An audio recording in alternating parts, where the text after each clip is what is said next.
চলে এসেছি coffee lime juice and smoothie কর্নারে। এটা হচ্ছে শনির আখড়ায়। এই জুস বারটা এত মজার জুস বিক্রি করে। তো ঈদের মধ্যে তো আমি আমার বাবার বাড়িতে এসেছি, আর ইদানিং যেই গরম পড়েছে তো ঘুরতে একটু বাইরে বের হয়েছি। পরে হচ্ছে ভাই এখানে নিয়ে আসলো যে এখানের জুসগুলো নাকি অনেক মজা এবং ফ্রেশ। তো ওরা অর্ডার দেওয়ার পরে তারপরে হচ্ছে আপনার সামনেই বানিয়ে দিবে।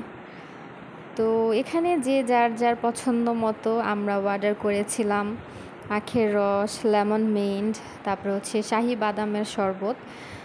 প্রত্যেকটা শরবত এত মজা ছিল, আর লেমন মিন্টটাতে এত মজা ছিল যে এটা খাওয়ার পরে পুরা কলিজাটা ঠান্ডা হয়ে গিয়েছে। তো এখানে আমার সিয়াম বাবাটাও খাচ্ছিল, আমি একটু ভিডিও করে নিলাম। আর দেখেন কি ভিড়, প্রচণ্ড পরিমাণে ভিড়।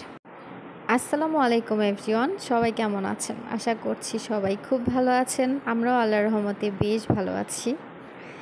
সবাইকে ঈদ মোবারক এবং একগুচ্ছ ফুলের শুভেচ্ছা। আমার আম্মুর বাগানে এত সুন্দর ফুল ফুটেছে, অনেক বেলি ফুল ফুটেছে মাশাল্লাহ। বেলি ফুল গাছটা এত বড় হয়ে গিয়েছে, একদম পুরো বারান্দাটা জুড়ে বেলি ফুল গাছটা এত লম্বা মাশাল্লাহ, অনেক সুন্দর ঘ্রাণ। আমি একটু ভিডিও করে রাখলাম। আর এখানেই তো আমার স্নেহামণি খুব সুন্দর করে মেহেদি পড়েছে, আমি একটু ভিডিও করে রেখে দিলাম। এটা হচ্ছে আমার ঈদের দিনের ভিডিও। আম্মু খুবই মজার জর্দা রান্না করেছিল আর 2 আইটেমের সেমাই রান্না করেছিল। আমার আম্মুর হাতের সেমাই এত মজা হয়, আর বরাবরের মতো ঈদের দিনের এই সেমাই আর জর্দাটাও অনেক মজা হয়েছিল। আর ক্যামেরায় দেখতে কি সুন্দর লাগছিল, তাই না বলেন? মাশাল্লাহ। আর এদিকে হচ্ছে আম্মু গরুর মাংস ভুনা করেছে। গরুর মাংস ভুনাটা খেতে একদম কোরবানির গরুর গোশতের মতো হয়েছিল, একদম এক কথায় অসাধারণ। আর পোলার চাল আর মুগ ডাল দিয়ে ভুনা খিচুড়ি, আর সঙ্গে ছিল সালাদ। এটা ছিল আমাদের সকালের খাবার ঈদের দিনের। আর দুপুরবেলা হচ্ছে বড় ভাই বানিয়েছিল শাসলিক, আর আমি বানিয়েছিলাম কাবাব।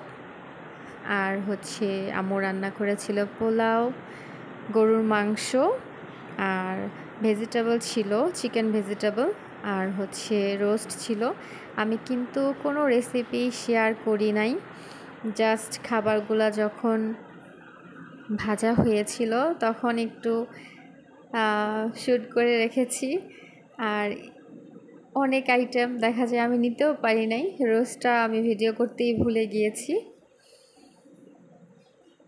আসলে দুপুরবেলা একটু লেট করেই খাওয়া দাওয়া করা হয়েছে, প্রচণ্ড ক্ষুধা লেগেছিল, ভিডিও করব কি আগে খেয়ে নিয়েছি।